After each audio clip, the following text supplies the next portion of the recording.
Le Shabbat qui vient est doublement placé sous le signe du cantique. En effet, d'une part, nous serons le 7e jour de Pessah, qui vient célébrer l'anniversaire du miracle de la déchirure de la mer, de la traversée de la mer Rouge par les enfants d'Israël et de la récitation du cantique de la mer par les Béné Israël.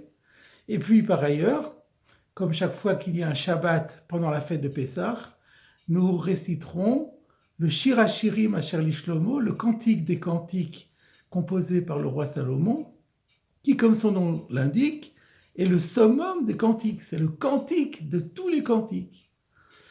Cependant, ce cantique des cantiques est quand même d'une sainteté inférieure au cantique de la mer, parce que lui, il est classé dans les Ketuvim, dans les hagiographes, alors que le cantique de la mer fait partie de la Torah. Et nous lirons dans le livre de la Torah, ce Shabbat, le récit, d'une part de la traversée de la mer Rouge et d'autre part de ce cantique composé par Moshe Rabbeinu et les enfants d'Israël. Et là se pose une grave question. Quand on pense que chaque mot de la Torah est un mot divin, que les lettres de la Torah composent des noms divins, que chaque lettre de la Torah renferme des secrets, des mystères insondables, comment peut-on comprendre que Moshe et 600 000 personnes avec lui aient conçu un tel texte divin? Et d'autant plus que selon Rabbi Nechemia, qui est cité dans la Gemara de Sota, page 30b, tous les Béné Israël ont récité à l'unisson et sans se donner le mot, le même texte à l'identique près, à la lettre près. Comment imaginer une chose pareille? Ils ne se sont pas concertés et tous en même temps ont sorti le même texte. C'est proprement incroyable. Le Sfat Emet, le grand maître de la pensée chassidique de la dynastie de Gour, nous dit que cette question a été résolue par Rashi.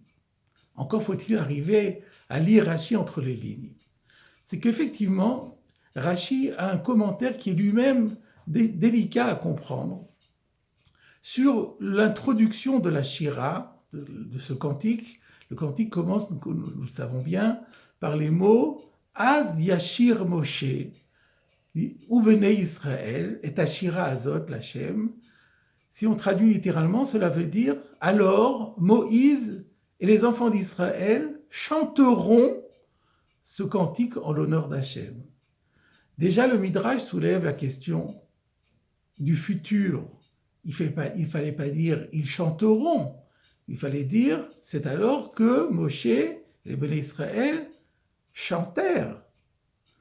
Rashi va d'ailleurs donner la réponse du Midrash. Mais avant de donner la réponse du Midrash, Rashi va donner sa propre explication, dit-il, selon le sens simple du verset. Qu'est-ce que nous dit Rashi? Rashi nous dit il ne faut pas traduire Moshe et les Béné Israël chantèrent, mais Allah Belibo Sheyashir Shira.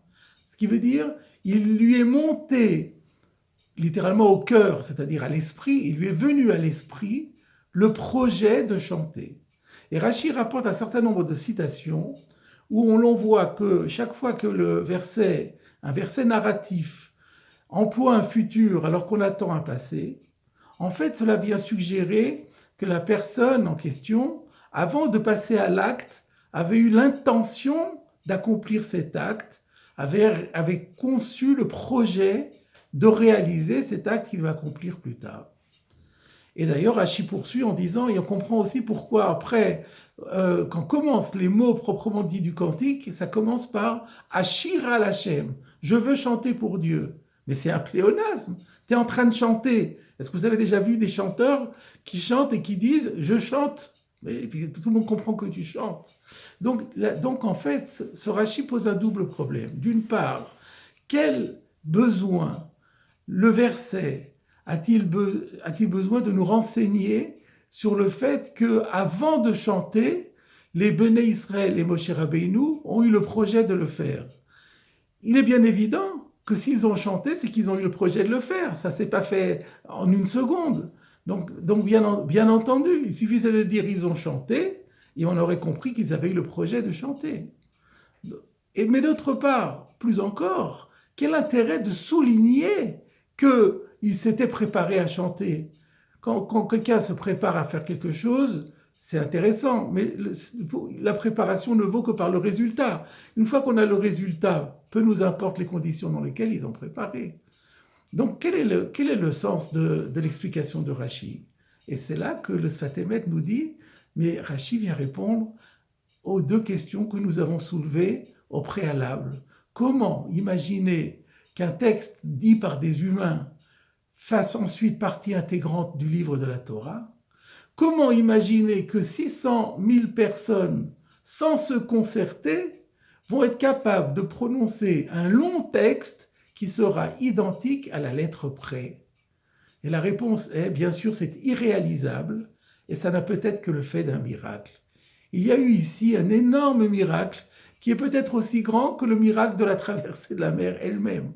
On parle toujours du miracle de la déchirure de la mer, mais en fait, derrière ce miracle, il y a eu un autre miracle. C'est ce miracle du cantique divin qui est sorti de la bouche de ces 600 000 hommes.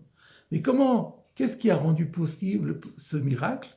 Eh bien, c'est le fait que les Béné Israël ont manifesté à cet instant une volonté commune, authentique, puissante et totale de manifester leur reconnaissance et leur amour de Dieu par un chant. Et cette volonté était tellement précieuse aux yeux de Dieu que Dieu a voulu que ce projet se concrétise et que quelque chose qui, en fait, naturellement et humainement était complètement irréalisable, eh bien, se réalise quand même. Et là, mes chers amis, nous avons ici une leçon d'une implication incroyable pour chaque jour de notre vie. À savoir que dans le domaine de la vie spirituelle, la force de la volonté est un bien qui est extrêmement précieux, incomparablement précieux. Parce quand on fait preuve d'une force de volonté, alors on bénéficie de l'assistance de Dieu.